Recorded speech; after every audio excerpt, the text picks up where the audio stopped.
ये क्वेश्चन में दिया था angle X Y Z equal to 64। यहाँ X Y Z equal to 64 दर्शाया गया है।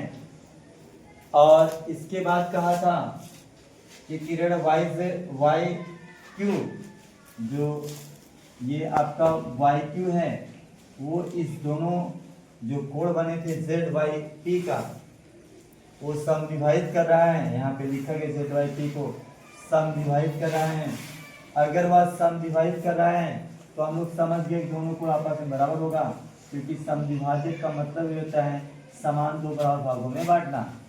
तो इसका मतलब जो ये वाला एंगल था वह दो भाग में बटा, तो जेड वाई क्यू और क्यू वाई पी, ये आपका जेड वाई क्यू ये वाला कोण और पी वाई क्यू या क्यू वाई पी आपस में बराबर रहेगा, वो गिवन है। मतलब कि ज्ञात करना है एंगल एक्स वाई क्यू, ज्ञात करना है एक्स वाई क्यू। इसका मतलब ये जो बड़ा वाला एंगल पूरा यहाँ से यहाँ तक है, हमको इसको ज्ञात करना है। इसको ज्ञात करने का मतलब क्या हुआ, ये 64 है, ये वाला मिल जाए, इसे जोड़ देंगे, मिल जाएगा।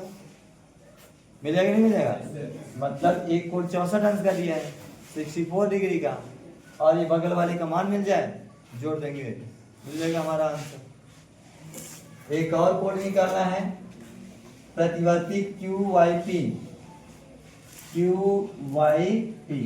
अगर इसका मान मिल जाएगा तो प्रतिवर्ती निकालने के 3 स्वाद से घटा देंगे, हो जाएगा नहीं हो जाएगा। हम क्या करते हैं, हल सॉल्व करते हैं। सबसे पहला काम, एक छोटा सा काम करेंगे। देखिए, एक रेखा पर एक तरफ तीनों कोण मिलाकर कितने अंश का बनेगा, क्योंकि वह रैखिक कोण रहेगा। क्या रहेगा, रैखिक कोण, ये ना। तो हमको क्या लिखना चाहिए, 1 2 3, तीनों को जोड़ देते हैं और लिख देते हैं 180। तो हम यहाँ से सॉल्व करते हैं।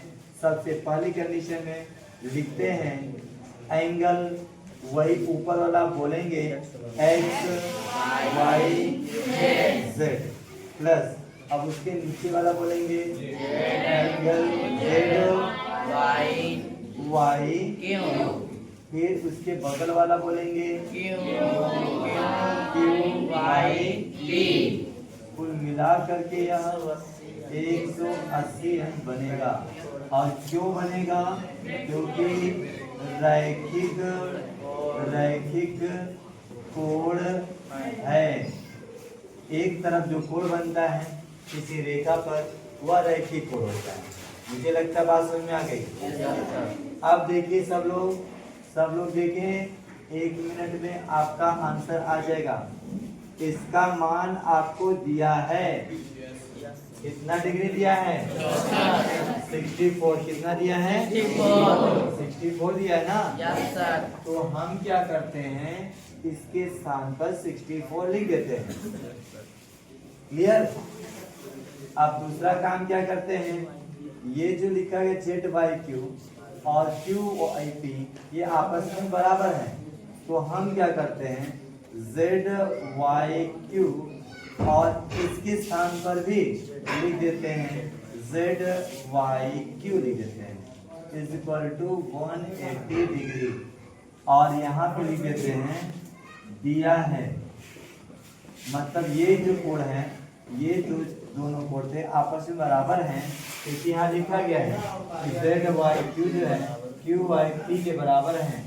तो यहाँ जो क्यू वाई पी है उसके स्थान पर, मतलब क्यू वाई पी के स्थान पर हम जेड वाई क्यू लिख सकते हैं, जो क्यू वाई पी के स्थान पर जेड वाई क्यू लिखा गया। अब क्या करना है, ये दोनों को जोड़ेंगे तो जेड वाई क्यू जुड़ेगा, तो 2 एंगल जेड वाई क्यू हो जाएगा।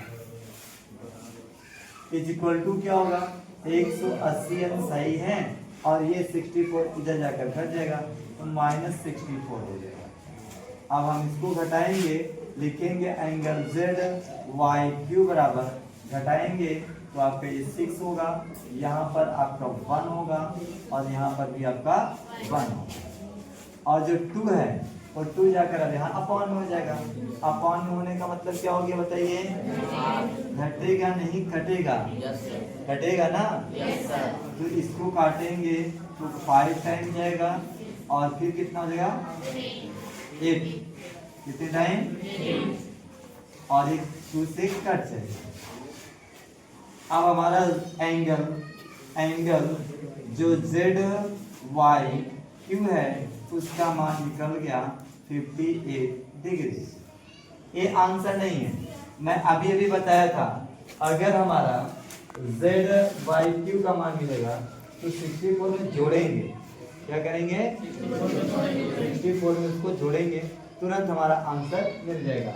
मतलब क्या करना होगा? अब यहाँ लिखना होगा, क्या लिखना होगा? एंगल जो निकालना है X Y Q equal to क्या होगा? 64 को और 58 को दोनों को जोड़ देंगे, जो आएगा वही इसका मान हो जाएगा।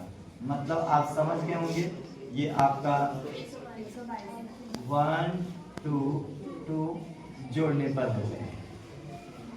8 में 4 जोड़ेंगे तो 12 हो जाएगा और 6 में 6 जोड़ेंगे तो 12 हो जाएगा। तो ये आपका एक एंगल निकल गया जिसको यहाँ पूछा था। अब एक बात और देखिए, लिखा है क्यू वाई पी, ये क्यू वाई पी इसका मान निकल जाएगा, इसका प्रतिवर्ती भी निकल जाएगा। इसका मान कैसे निकलेगा? वो निकला है क्योंकि इसके बराबर है ना। अगर यह कोण कितने अंश का निकाले हम लोग?